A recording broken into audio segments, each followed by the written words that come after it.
जब तुझे पूर्ण ज्ञान हो जाएगा अर्जुन उस पूर्ण परमात्मा का और मेरा तथा ब्रह्मा विष्णु में तीनों गुणों का, देवताओं का, जब तुझे सही ज्ञान हो जाएगा उसमें तेरी बुद्धि, तेरी आस्था ऐसे हो जाएगी जैसे बड़े जलाशय के प्राप्त होने पर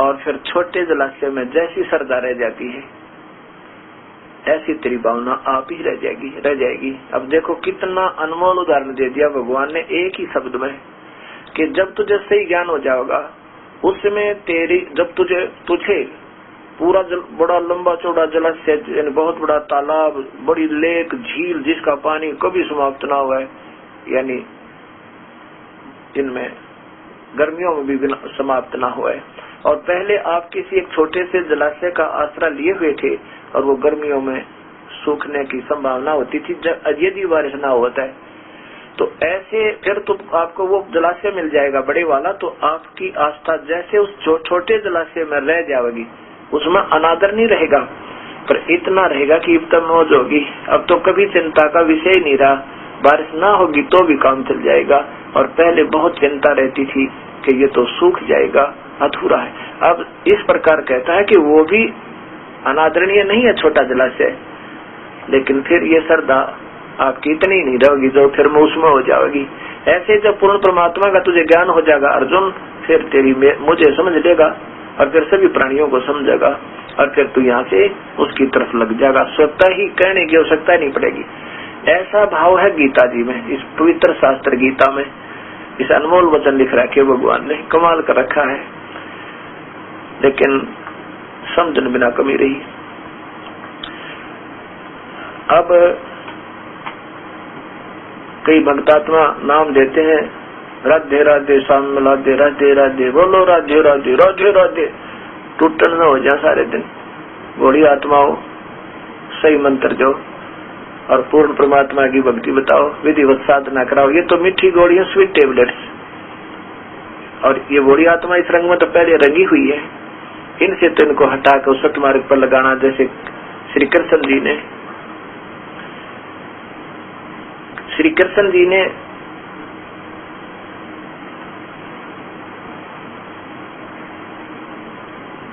वृंदावन के अंदर ब्रजवासियों से कहा था कि इस इंद्र की पूजा मत करो, इंद्र तो देवताओं का राजा है,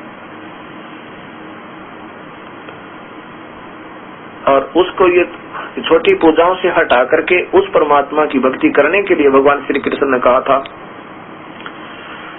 और इंद्र की पूजा को बंद करवा दिया था।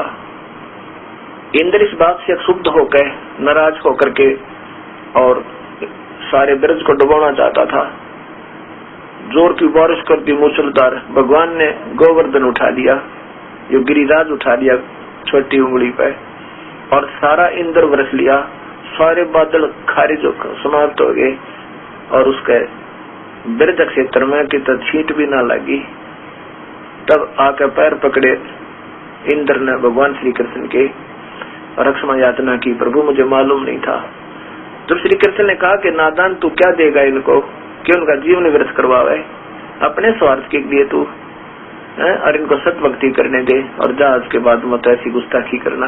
दोनों कान पकड़ के हाथ जोड़ कर गया इंद्र, और उसके बाद श्री कृष्ण भगवान ने यही अनजान साधनाएं छुड़वाई थी।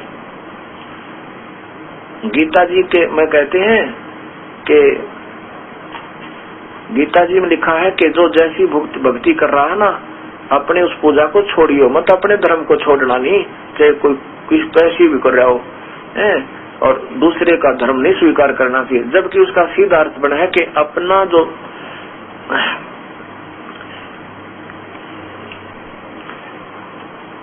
अब गीता जी का ये श्लोक की आड़ लेते हैं, वो नादान संत कहते हैं भगवान ने लिखा है गीता में कि कोई कैसी भक्ति करो, अपने धर्म को त्यागना नहीं चाहिए, और दूसरे का धर्म तो भय देने वाला होता। अपने शास्त्र यानी घटिया साधना को त्यागियो मत, चाहे कोई व्रत रखता है, श्राद्ध निकाले, पितर पूजे, चाहे मंदिर जावे, चाहे कुछ भी कर रहा है, चाहे व्रत रख रहा है, उनको मत त्यागना। अपने दूसरों के अच्छे दूसरे की बढ़िया भक्ति को देखकर अपनी नहीं त्यागना घटिया को। ये कोई बात हुई? ऐसा तो कोई नादान से नादान भी नहीं कह सकता। अगर यही कहना था कि तो जैसी भक्ति कर रहा तो करते रहो, तो भगवान ने इसे निर्मल शास्त्र के कहने की क्या आवश्यकता पड़ती।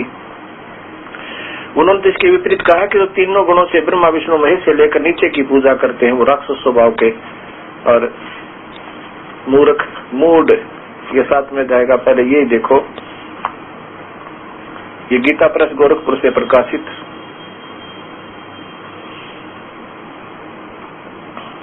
गीता, इनका टीका किया। गीता तो ये ओरिजिनल है वही। अब पहले मैं आपको ये दिखाता हूँ, उसके बाद 7वां अध्याय दिखाऊंगा जब अच्छा जचेगा। अध्याय नंबर 3 का और श्लोक नंबर 34 देखो,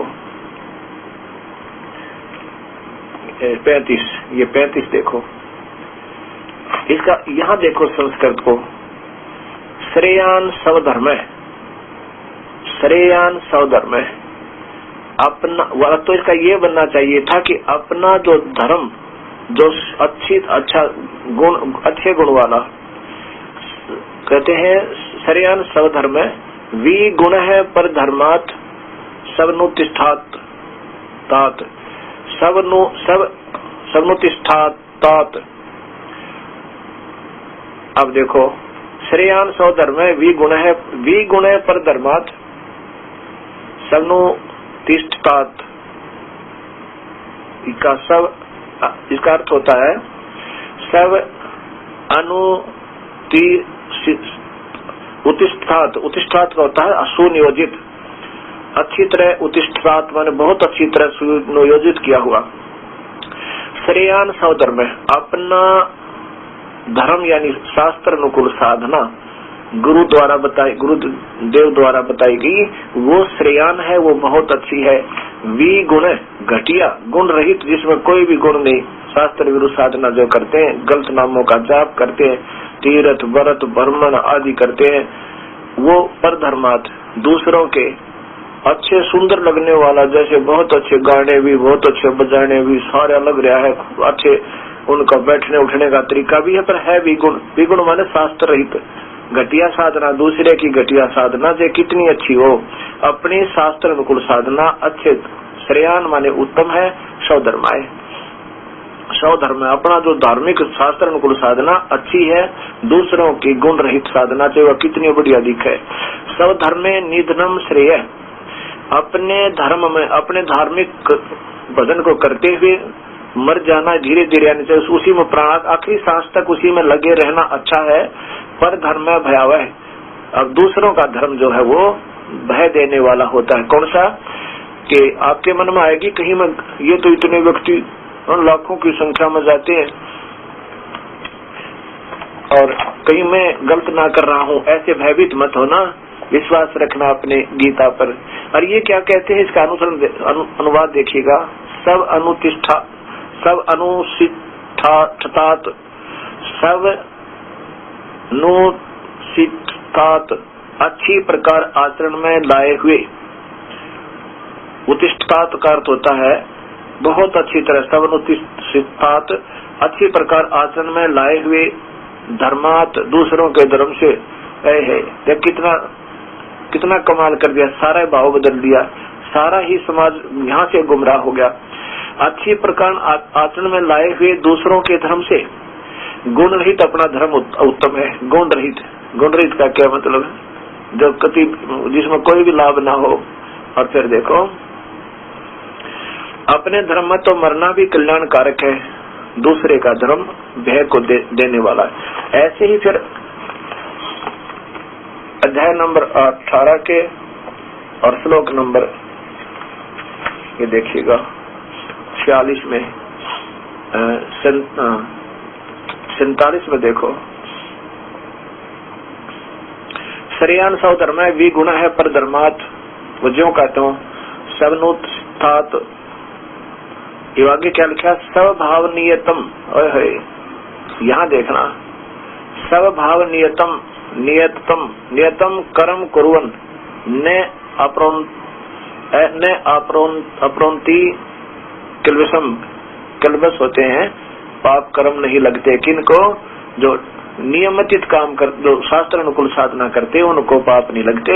और जो शास्त्र विरुद्ध साधना करते हैं, श्रेयान स्वधर्म है, अपना ये शास्त्र अनुकूल साधना बहुत अच्छी है। विगुण पर धर्मात, ये सब अनुचितात, ये दूसरे की अच्छे सुनियोजित अच्छा दिखने वाला पर गुण रहित शास्त्र विरुद्ध वो उन धर्म थे उस पूजा तथा अपनी धार्मिक पूजा इस बिल्कुल नियमानुसार करने वाली बहुत अच्छी है, उसको पाप नहीं लगते। और जो ऐसा नहीं करते उनको पाप लगते हैं, गलत साधना करे। इन्होंने उल्टी कर दी। अच्छी प्रकार आचरण में लाए हुए, देखो सब अनुचितात, अच्छी प्रकार आचरण में लाए हुए पर धर्मा दूसरों के धर्म से गुण रहित, अपना गुण रहित, गुण रहित भी अपना श्रेष्ठ, अपना धर्म श्रेष्ठ है क्योंकि स्वभाव से नियत,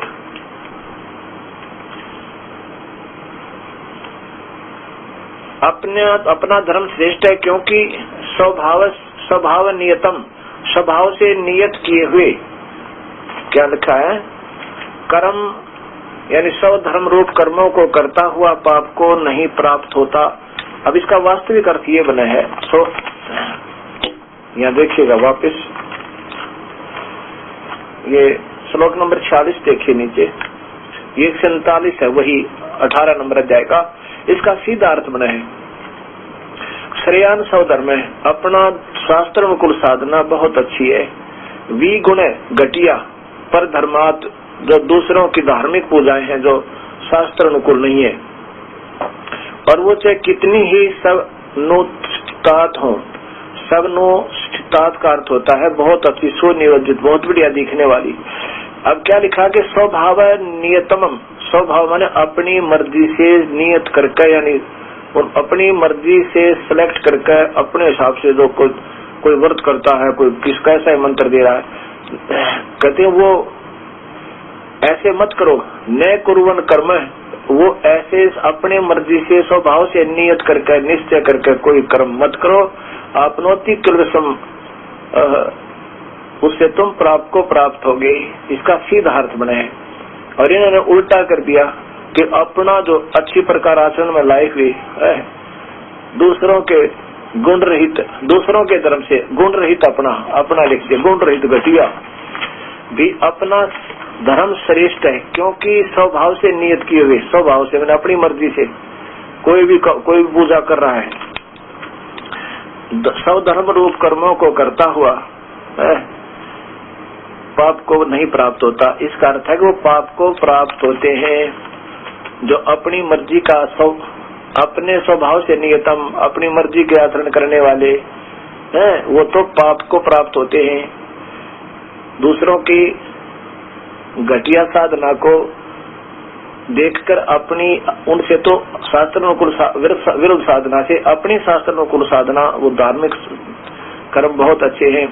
और स्वभाव नियतम, अपनी मर्जी से कोई भी कर रहे हो, न कुर्वन कर्म, ऐसे कर्म मत करो, धार्मिक कर्म ना करो अपनी मर्जी से। आपनोति किलसम, किलबस का अर्थ होता है तुम्हें पाप लग जाएंगे। अगर ऐसा ही लिखना था भगवान ने कि मनमर्जी से कुछ भी करो, फिर गीता जी की क्या आवश्यकता पड़ी बोलने की। अब देखो भक्तात्मा, यहाँ से ये सारा भक्त समाज इन अनजान संतों के ट्रांसलेशन है और सारी भक्ति मोड़ खागी। संस्कृत किसी को आवा नहीं थी, हिंदी का अनुवाद जैसा भी मिल गया हमारे समाज में हजारों सैकड़ों वर्षों से इसी को लगे हुए हैं। कहते हैं गीता जी में लिखा है कोई कैसी भक्ति करो, उसको अपने मन मर्जी से करते रहो, दूसरों के अच्छे गुण विगुण, अपनी तो विगुण घटिया करते रहना, दूसरे की अच्छी मत स्वीकार करना जो शास्त्र अनुकूल हो। कोई बात लिखा ऐसा है कि अपनी शास्त्र अनुकूल साधना को जो बिल्कुल सही है शास्त्र अनुकूल, उसको मत त्यागना दूसरों की घटिया ने देख कर। इन अनजान टीकाकारों ने सारे भक्त समाज को गलत दिशा दे दी, अनरथ कर दिया। अगर ऐसा ही लिखना था भगवान ने तो फिर यहाँ क्या जरूरत थी लिखने की इस 16वें अध्याय के अंदर के अर्जुन तेरे लिए शास्त्र प्रमाण है। अध्याय नंबर 16 का और श्लोक नंबर देखिए 23 और 24। जो पुरुष शास्त्र विधि को त्याग कर अपनी इच्छा से मनमाना आचरण करता है वह न तो सिद्धि को प्राप्त होता है और न परम गति को और न ही सुख को। बताओ, यह घटिया साधना करने वाले को तो कोई भी लाभ को न विगुण को। और इससे तेरे लिए कर्तव्य और अकर्तव्य अवस्था में कर्मों के कार्य कर्तव्य और अकर्तव्य के काम शास्त्र ही प्रमाण है। ऐसा जानकर शास्त्र विधि से नियत कर्म करने योग्य हैं। अब बताओ, अगर ऐसा नहीं लिखना था, भगवान ने ऐसा ही 2 बातें लिख देनी थी तो बस 1 लाइन लिख देते और कहने की आवश्यकता नहीं पड़ती गीता जी की, और कह देते कि जो कर रहा है से करते रहो बस। तो यहाँ ये बात बिगड़ी हुई है। अब ये सच्चाई कड़वी अवश्य लगेगी, एक बार लगेगी, लेकिन आजीवन सुख होगा। अब अगर ऐसा ही करना था भगवान ने तो गीता के 7वें अध्याय के अंदर पूरा प्रमाण दिया है कि इन तीनों गुणों के द्वारा ये जीव उलझा हुआ है, क्योंकि उल्टी साधना कर रहे हो तुम, उल्टा पौधा लगा रखा है। तो इसलिए पूर्ण परमात्मा की भक्ति करो, जब छुटकारा होगा। अब प्रसंग चल रहा है धर्मदास जी का। धर्मदास जी को कबीर साहब बता रहे हैं कि तुम जो पूजा कर रहे हो ये काल की है। कबीर साहब ने एकदम कहा उसको कि तुम व्रत करते हो और ये व्रत करते करते प्राणी मर जाते हैं, इनको कोई लाभ नहीं हो पाता। और गीता जी में मना किया हुआ कि 8वें अध्याय के 6ठे अध्याय के 16वें श्लोक में ये व्रत ठीक नहीं। धर्मदास जी कहता है कि मैं शालिग्राम की पूजा करता हूँ और शिवलिंग की पूजा करता हूँ। कबीर साहब ने कहा कि मूर्ति में भगवान नहीं है। धर्मदास, मूर्ति तो एक इशारा करती है उस चीज कोई, जैसे हमारे पास सेब की मूर्ति है, ये सेब रखा है, ये प्लास्टिक का है बिल्कुल, और ये दिखाई दे रहा है तो एकदम ऐसा लगे जैसे ये प्राप्त करने दिल करे, इसको खाने को जी चाहे। तो ये कैसे मिले? ये तो मूर्ति केवल एक सेंटिमेंटल का काम करती है, प्रेरणा करती है कि यह बहुत अच्छी चीज है, सेब देखते दिल करे जैसे सेब खा लूं, पर इसमें वो सेब वाले गुण तो नहीं है। ऐसे ही प्रभु की मूर्ति, चाहे आप किसी भी प्रभु की उपासना कर रहे हो, वैसे तो उपासना पता चल जाएगा समाज भगत समाज को कि कौन सी करनी है, फिर भी ये मूर्ति जो है प्रतीक है, केवल याद दिला उसके गुणों को। लेकिन मूर्ति पर ही तिलक लगाना, मूर्ति को लगे रहना, फिर ये काहे की पूजा हुई? ये पूजा नहीं करनी मूर्ति की। मूर्ति रखनी अवश्य अपने घर पर, अपने इष्ट की, गुरुदेव की, उनको देखते उनके गुणों का ज्ञान आवे और याद आवे, फिर उसको भजन करने को दिल करे। ऐसे ये मूर्ति बिल्कुल नकारा नहीं है, लेकिन पूजा गलत है, आदरणीय है, पूजनीय मूर्ति नहीं है। तो धर्मदास जी से कहा, धर्मदास यदि मूर्ति में प्रभु है, आप, धर्मदास जी कहता मैं सुबह सुबह 5 मंदिरों में गया हूँ और फिर आके स्नान किया, फिर ये पूजा प्रारंभ की मैंने। कबीर साहब ने कहा, धर्मदास जी एक बात बताओ, आप एक कूप पर गए, कूप माने वेल, कुआ, और किस लिए गए? पानी पीने के लिए। यदि उस प्रथम कुएं में पानी मिल जाए, क्या दूसरे कुएं पर जाओगे आप? धर्मदास कहने लगा, नहीं जी, दूसरे पर कौन जावा भगत जी? फिर आप तभी दूसरे कुएं पर जाओगे जब पहले कुएं पर पानी नहीं मिला, फिर तीसरे पर जाओगे, फिर चौथे पर जाओगे, फिर 5वें पर जाओगे, क्योंकि आपको प्यास है। ऐसे ही आप जब प्रथम कुएं पर गए उसमें पानी नहीं था, प्रथम मंदिर में गए उसमें भगवान नहीं था, इसलिए आपने दूसरे में जाना पड़ा, और ऐसे ही आप 500 में घूमकर खाली आ गए, आपकी प्यास नहीं बुझी। नहीं तो फिर क्या जरूरत थी कर्म कांड करने की, क्या जरूरत थी गीता के पाठ करने की? जब भगवान आपका उसमें होता तो जरूर आवश्यकता ही नहीं थी। ऐसे ही प्रभु मिलेगा, जैसे हम बताएंगे, और शरीर के अंदर आपको उसके दर्शन होंगे, साक्षात दर्शन होंगे। प्रकाश प्रकोश नहीं, प्रकाश जैसे बल्लभ है, प्रकाश बल्लभ का होया तो बल्लभ आकार है, प्रकाश निराकार हुआ। ऐसे अभी तक ना तो व्याख्या ढंग से प्राप्त हुई हमें, कैसा भगवान प्रकाश है तो उसका प्रभु का है, प्रभु आकार है। वेद बतावे, पवित्र वेद बतावे और पवित्र बाइबल बतावे, और पवित्र कुरान शरीफ बतावे। और कबीर परमेश्वर के गुण स्वयं आकर के उन्होंने बताए और उनके आंखों देखे संत बतावे। जैसे अभी आपने रामानंद जी का प्रकरण सुना था, और अब धर्मदास जी बतावेगा जब ये आंखों देखेगा कि ये कबीर परमेश्वर दुल्हा काशी वाला यही भगवान है। तो धर्मदास जी ने बड़ी बात महसूस हुई और सोचने लगे ये तो नास्तिक टकरा गया सुबह सुबह, इससे तो हाथ जोड़ लो बढ़िया रहे। कहने लगे महाराज जी आप तो मुझे ऐसा लगता है जैसे आपको ज्ञान ही नहीं। धर्मदास कहता है कबीर परमेश्वर ने, और आपकी बात मुझे अच्छी नहीं लग रही, आप तो नास्तिकता की बात सुबह सुबह कर रहे हो।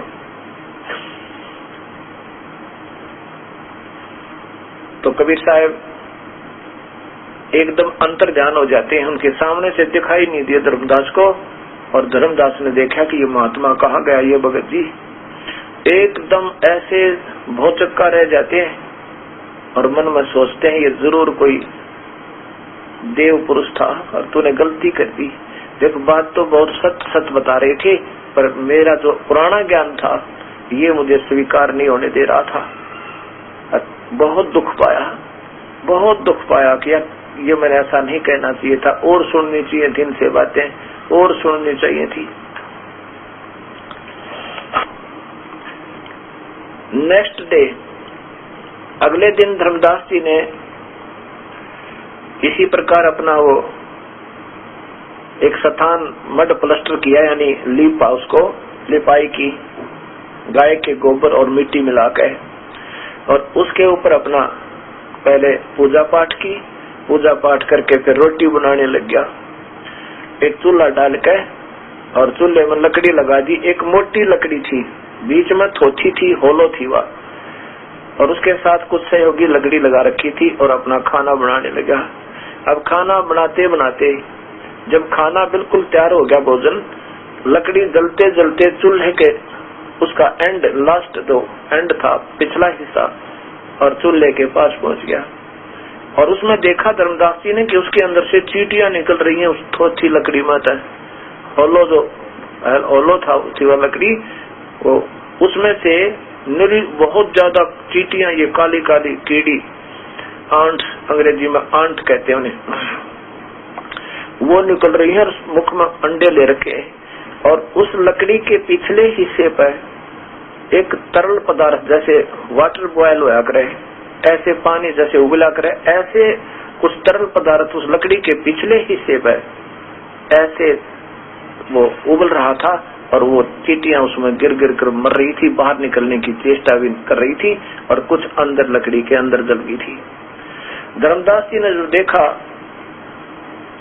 ओहो आज तो मैंने जुल्म कर दिया, इतना अनर्थ है प्रभु, ना जाने कितने चींटियां होंगी इसमें, अरबों और खरबों की संख्या में। ये परमात्मा आज कौन बड़ी मेरे साथ। आंखों में पानी आ गया, क्योंकि धार्मिक व्यक्ति ही प्रभु की तलाश किया करते हैं। इनमें पिछले जन्म जन्मों की भक्ति प्रभाव से ये विनम्र हुआ करते हैं। आत्मा रोने लगी और सोचा कि आज इस भोजन को मैं नहीं खाऊंगा, इसको किसी संत को खिला दूंगा, मैं पाप रहित हो जाऊंगा। उठा के सारी बात को, सारे भोजन को रख कर थाली में, और किसी संत की तलाश में चल पड़ा। वही कबीर परमेश्वर अन्य रूप बना के, एक साधु जैसी वेशभूषा बना के, और एक पेड़ के नीचे बैठ गए। धर्मदास जी की दृष्टि पड़ी कि संत बैठा है। धर्मदास जी ने जाकर चरणों में वो थाल रख दिया, भोजन बना बनाया, और कहा, हे महाराज जी भोजन पाओ, आपको भूख लगी होगी। कबीर साहब बोले, हाँ भाई बच्चा भूख लगी है, बड़ा अच्छा किया आपने, मुझे तो बहुत जोर की भूख लगी थी बच्चा। धर्मदास जी ने भोजन रख दिया, और कबीर साहब ने अपने लोटे में पानी उठा कर, एक जल उठा करके थोड़ा चलो आचमन, और ऐसे सारी बात के ऊपर को छिड़क दिया। लीला थी दाता की। इतने में सारी की सारी बात की चींटी बन गई, आंट बन गई, वह काली काली कीड़ियां बन गई, और सारी थाली काली होगी। अब धर्मदास की मुख की तरफ देखा जब कबीर परमेश्वर ने, और वही अपना स्वरूप बना लिया कबीर परमेश्वर ने, जो पहले दिन वार्ता हुई थी जिंदा वाले रूप में, जिंदा महात्मा वाले रूप में। और जब कहा धर्मदास आप क्या कह रहे थे, कल क्या कहा था आपने कि हम कोई पाप नहीं करते, हम तो वैष्णव वैरागी हैं, हम छोटी जाति वाले के नजदीक भी ना जाते, हम तो जीव हिंसा नहीं करते। अरे तेरे तो कसाई भी अच्छा। धर्मदास ने जुल्म कर दिया, चरणों में गिर गया। धर्मदास रोए, कहता दाता मेरे से गलती होगी, मैंने कल आपसे बहुत बात विवाद किया, क्षमा करना मालिक, मैंने तो आपको एक साधारण भगत जाना था। ये दाता मेरी बुद्धि कमजोर है, मैंने आपके साथ बहुत अभद्र व्यवहार भी कर दिया था। अंत में कबीर साहब बोले कोई बात ना बच्चा। तब कबीर साहब ने उसको सारी सृष्टि रचना सुनाई। क्या सुनाया? पूरी सारी सृष्टि रचना के धर्मदास सुन तुझे बताता हूँ ये संसार ये कैसे रचा गया।